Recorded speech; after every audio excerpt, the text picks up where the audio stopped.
And Alison is here to have a look at the international papers. Of course, Brexit is dominating them today, really. Theresa May's triggering of Article 50, Alison. Yes, and like yesterday, we're going to start by looking at some of the front pages. The Daily Mail is saying, "Cheers to a great British future," and it's accompanied by a rather jubilant picture of Nigel Farage, the godfather of the Brexit, you could say, and he's wearing his Union Jack socks, drinking a pint. Charming. Right? Yesterday's front pages mostly focused on Theresa May signing her letter to the EU, and we can see that today many front pages focus on the handoff of that letter. You can see it's on the front page of the free newspaper Metro. We see Tusk receiving that letter with the word adieu, emphasis on the EU. And meanwhile, the Daily Telegraph also focuses on the letter handoff as a magnificent moment. Now, these, of course, are mainly right-wing papers in the UK, Alison. Not such a magnificent moment, this, for the pro-EU press, is it? No, it's not. And there's a cartoon in The Independent that paints a very different picture of this delivery. I should warn you, it's a little bit gross. We see Theresa May dumping a steamy pile of, let's call it manure. Even more charming. Right, at the EU's doorstep. And she's using a wheelbarrow. It says Article 50, hand delivered by Barrow. And now that's a play on the name of the man who actually delivered that letter, Sir Tim Barrow, who's Britain's permanent representative to the EU.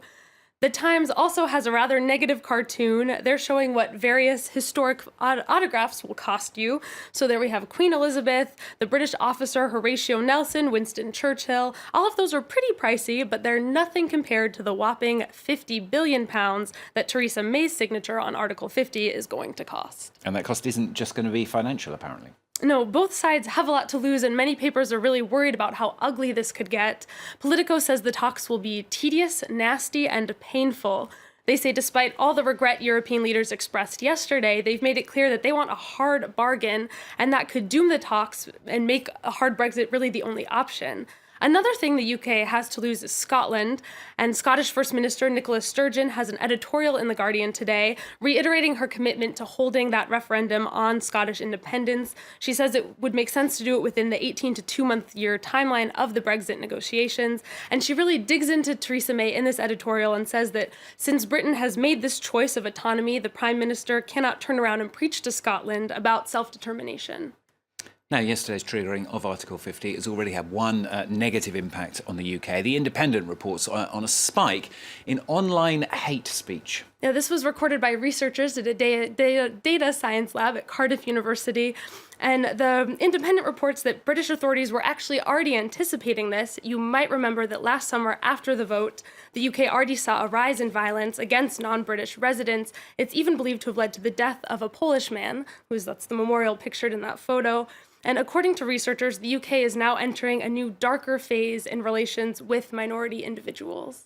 Theresa May, she's trying to be conciliatory, isn't she, Alison? A letter from her addressing Europeans, if you like, is appearing in quite a few European newspapers today. It is, and for this article, we're going to leap back to the French press for a moment. One of the newspapers it is published in is Aujourd'hui en France, Le Parisien. In this letter, she's really seeking to reassure Europeans that the UK is not abandoning them. She says, we're leaving the European Union, but we are not leaving Europe. So she insists she wants the European Union to move on and prosper without the UK. Okay, we're going to change topics now. We're going to move to the US, where discrimination faced by black women in the workplace has come into the spotlight. Yeah, this is after a politician from California, Maxine Walters, was made fun of on television by Fox News host Bill O'Reilly. She was a guest on his show. You can see her pictured there. And he said he didn't listen to her to what she was saying because he was too distracted by her hair. That same day, actually, at a White House press briefing, the press secretary, Sean Spicer, made a similar comment to a black journalist criticizing her body language. He said he was too distracted by her head nodding to listen to what she was saying. And Fox host Bill O'Reilly apologized, but both of these events sparked outrage among black women who were really frustrated by having to deal with these kinds of comments really every day, with people talking about their physical appearance and not actually listening to them.